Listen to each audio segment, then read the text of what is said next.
One thing that nearly every coach wishes for is to be more well known for what they do.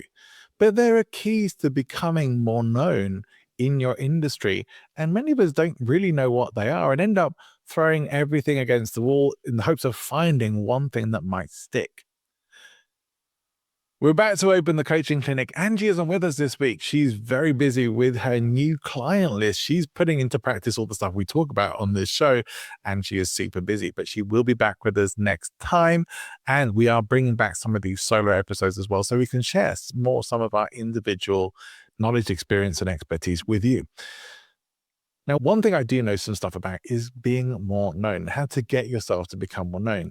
And I think there are three main pillars to this, three essential pillars to this that I work with most of my clients on. Now, one would be having a book, but that's not the place to begin for most people. You have to have a very well figured out IP for that. You need to know very clearly who you're helping and ideally have a lot of experience in having been helping people doing that. If you've got all that, then you might well be ready to have the book. I think it's still one of the things more than anything that can establish you as an expert. But so can having a podcast of your own or having a YouTube channel where you're putting out regular content that is specifically for an audience of people who you want to help and helps to establish you and position you in your marketplace. But the other side of podcasting that I think is most useful is podcast guesting. And it's not the first time I've talked about this on this show, but podcast guesting is something I work with my clients on to help them become more known because I think there's a lot of opportunity there. Now, one other element to this would be doing speaking work. And that might be initially just doing some speaking at a local chambers of commerce or business networking group or local organizations and probably doing some speaking for free to get known. But from that, are likely to come some referrals and recommendations and people talking to you, either wanting to work with you directly or referring people to you or you to other people that will start getting some work coming through. So this is all about creating lead flow, lead generation into your business. Becoming known is one of the most surefire ways to do that. I was fortunate enough to have a conversation not that long ago with Mark Schaefer, who is a branding expert and has a book called Known, which is all about this kind of thing. And we agree on a lot of things, but he has some great insights as well. But we do have to work to become known.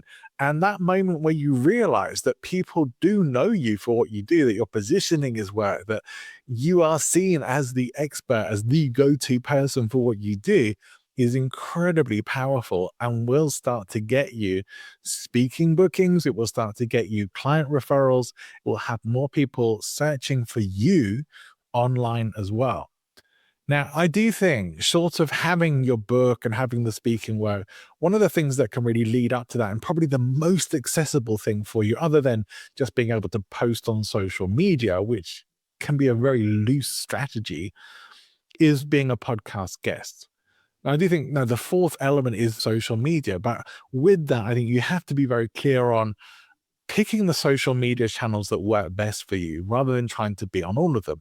You should really have your main social media channel. For me, it's LinkedIn. Podcast guesting, I think, is probably where you have the most potential. Now, I will say it is not necessarily the case that every coach does want to become known. You might be quite happy just doing contract work for other companies, and you don't need to have that big personal profile and branding stuff figured out. Although, even in companies like BetterUp, where there are other coaches and you're still competing for work, it is still a good idea to make sure that you look as appealing and attractive as a coach to the kinds of people that are coming into that organization who might want to work with you as you possibly can. And I do know from my friends who do work in that organization who get their clients from BetterUp that there are things that their clients tend to see in their profiles that attract them to them. So even there, you need to be considering how you're appealing to the people who come through so that they select you as the person that they want to work with and feel happy about doing that. But with podcast guesting, particularly, is one of my areas of expertise. I just think it's a very low cost and easy entry point for most people. Now, you may hear from a lot of people that it's very competitive to get into podcast guesting right now, but it's still very powerful. My perspective is a little different and different to what you might hear those other people saying, because I don't think it's as competitive as you think it is. I think the vast majority of people who pitch podcast hosts do a terrible job of pitching themselves. And so sometimes you can see pitches, and believe me, podcast hosts get a lot of pitches. Even shows who don't have guests will get pitches for people wanting to be guests. And what does that really tell you, other than that the person hasn't even checked out your show at all and has no idea that you don't interview people on your show? But this is really what I'm talking about here. People do this very slapdash. People go for volume and think, well, if I can get on as many podcasts as possible, then I'm going to become more known. This is the attitude people tend to have with social media as well. If I can be everywhere, if I can be ubiquitous on all the social media channels, I will become more known. And it just doesn't work that way. You have to be strategic about all of these things. You can't just publish a book and hope it's going to make you more well known. You have to have some strategy behind it. Otherwise, you are just rushing ahead without any kind of plan whatsoever. Now, I'm a big believer in taking action, and certainly you will get some results, but you probably won't get anything as much as good as you could if you spent at least a bit more time planning before you launch into it. But there is that art of finding that point between too much planning and planning just enough and then starting to take action. But most people with podcast guesting sort of do this thing that, well, you may get this as a coach, you may get this, that people will slide into your DMs on social media, they'll slide into your emails without invitation, and they're just trying to sell you a product or service, convince you to hire them. I can get you this many bookings in this many times, or put you in contact with the right kinds of clients, or I can get you on 100 podcasts kind of thing. And you don't know who these people are. More than likely, you put them in your junk folder and dismiss them. But they never end. So they must get some work through these things.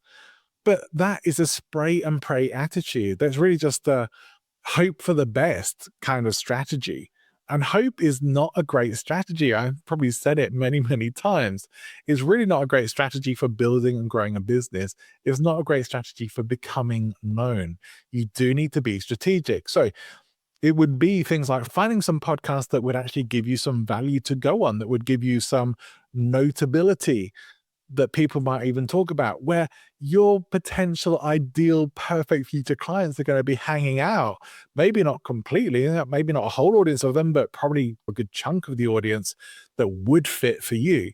Those are the kinds of people that you want to make sure that you're getting in front of. So it does require a little bit more work. And that really is where you have the ability to stand out above just about everybody else in the industry, because most people don't do the work. They just do the automation and send it out to everybody. Hey, this is the media one sheet. This is my client. This is why they're so good. And they'd be a great guest in your show. And this is the stuff that they talk about, without the slightest look at the other person's show or whether they're a good fit or checking them out. Doing things a bit more different and taking a more personalized and strategic approach is going to make you stand out straight away. Being able to show that you've listened to some of the episodes of the show that you're trying to go on is also going to be a standout moment for them, because most people who apply to go on the show don't. Pitching them on a conversation that would be valuable, unmissable even for their audience, is something that most people don't do. Sending video messages or audio messages, something a little bit different. Again, something that most people just don't do. People do a really terrible job of pitching themselves to be on podcasts. And realistically, one of the things that can help you get on there so much is having a bit more strategy and personalization. Now, one of the things that I've done to help my clients, my speaker clients, is, because I believe that this is such a cornerstone strategy for becoming more known, is created an audio course for them. Now, I'm going to give you access to that, at least to the first 3 classes of that program, so you can start the pathway to becoming a quality podcast guest and becoming more known as a coach, if that's something that you would like to do and would benefit your business.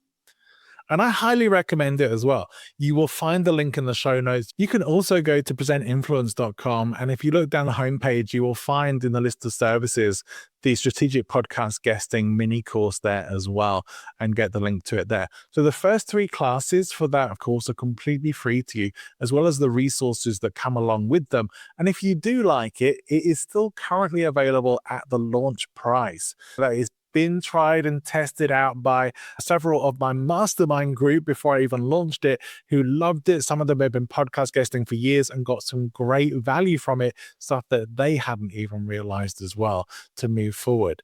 And it's going to give you lots of great resources, tools, guidance on the kind of equipment you should probably make sure that you have, and how to actually do the applications the way that's most likely to get you booked on the kinds of shows that are going to give you some results and move the needle for you professionally. And that's what it's all about. So I hope you'll at least go and check that out and consider using podcast guesting as part of your strategy to become more known as a coach. If you'd like to hear more of some of the other ways that you can focus on becoming more known, then get in touch. Let me and Angie know, and we'll cover some more of these on more episodes. We both have a dear friend who has a great strategy for writing your book and getting your book out as well. And we'd love to bring her on if that's the kind of content that you would like to have from us as well. For now, though, I'm going to wrap things up here. Angie's back next time. We'll have some more great stuff for you. We're going to close the coaching clinic for today, but we'll see you again very soon. Have an amazing week. Bye-bye. Do you have a question for the coaching clinic? Reach out on LinkedIn to connect with Angie and John. Leave us a voicemail or video message and we will feature you on the show. You can also leave up to 90-second voicemail for free on www.speakpipe.com/the Coaching Clinic podcast. We'd love to hear from you. See you next time. Bye for now.